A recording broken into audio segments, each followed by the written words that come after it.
আমাদের খাগড়াছড়ি জেলার এক শহীদ একটি বৃক্ষরোপণ করা হলো। তো আমরা মানি এবং স্বীকার করি এই বৃক্ষরোপণের মাধ্যমে যতদিন আমরা এই বৃক্ষটির দিকে তাকাবো ততদিন আমাদের জুলাই গণ অভ্যুত্থানের কথা মনে পড়বে এবং শহীদদের প্রতি শ্রদ্ধা এবং ভালোবাসা জ্ঞাপন থাকবে সারা জীবন আমাদের মনে আসবে। কারণ এখন আস্তে আস্তে সব কিছুই মুছে যাচ্ছে, এই আমাদের জুলাই যত কিছু সব মুছে যাচ্ছে, কিন্তু আর সরকারি যে উদ্যোগটা নিচ্ছে আমাদের এক শহীদ এক বৃক্ষের, এটার মাধ্যমে আমরা এই স্মৃতিগুলো আবার ফিরে পাবো। আমরা জানতে পারবো যে হ্যাঁ আমাদের মজিদ ভাই কীভাবে মারা গেছেন, আমাদের কীভাবে ওনার রক্ত আমাদের এই স্বাধীনতা নিয়ে আসছিল। এটার মাধ্যমে আমরা অনেক কিছু জানতে পারবো যে আমাদের খাগড়াছড়িতে যে আন্দোলন হয়েছে, এখানে যারা জুলাই যোদ্ধারা আছে তারা কী পরিমাণ কষ্ট ছিল, তারা কী পরিমাণ কষ্টের মধ্যে ছিল, কী পরিমাণ কষ্ট করছে, এর মাধ্যমে আমরা অনেক কিছু জানতে পারি। শহীদদের স্মরণে আজকে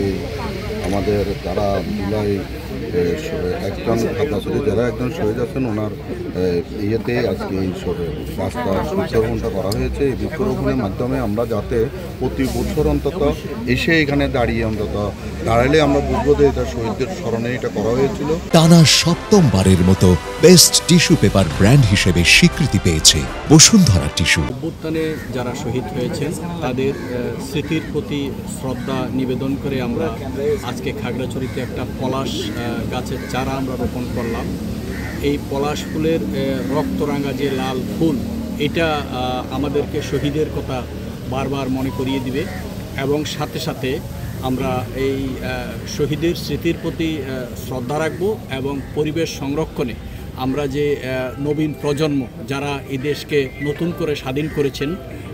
তাদেরকেও আমরা অনুরোধ করব তারা যেন পরিবেশ রক্ষায় আরও বেশি বেশি ভূমিকা রাখতে পারেন। কর্মসূচি সেটি হচ্ছে এক শহীদ এক বৃক্ষ রোপণ কর্মসূচি, যার আওতায় আমরা জুলাই আগস্ট গণ অভ্যুত্থান 2024 যারা শহীদ হয়েছেন তাদের স্মরণে আমরা এই বৃক্ষটি রোপণ করলাম এবং এর মাধ্যমে আমরা এই চলতি বছরের যে বৃক্ষরোপণ কর্মসূচি সেটিরও আমরা আরও বেগবান করব এবং এর মাধ্যমে আমাদের এখানে যারা জুলাই যোদ্ধা রয়েছেন আমাদের শহীদ পরিবার, আপনারা দেখেছেন যে আমাদের শহীদ পরিবারের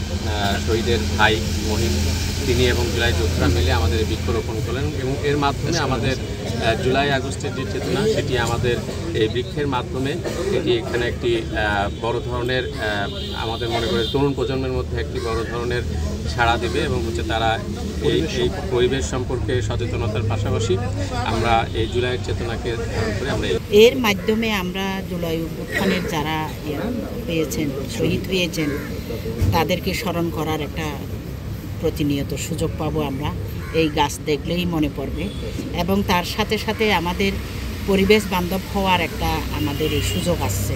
এটা যেন আমরা সব সময় চর্চা করে যেতে পারি এই ইয়াংদের মাধ্যমে, সেটাই আমার কামনা আর কি।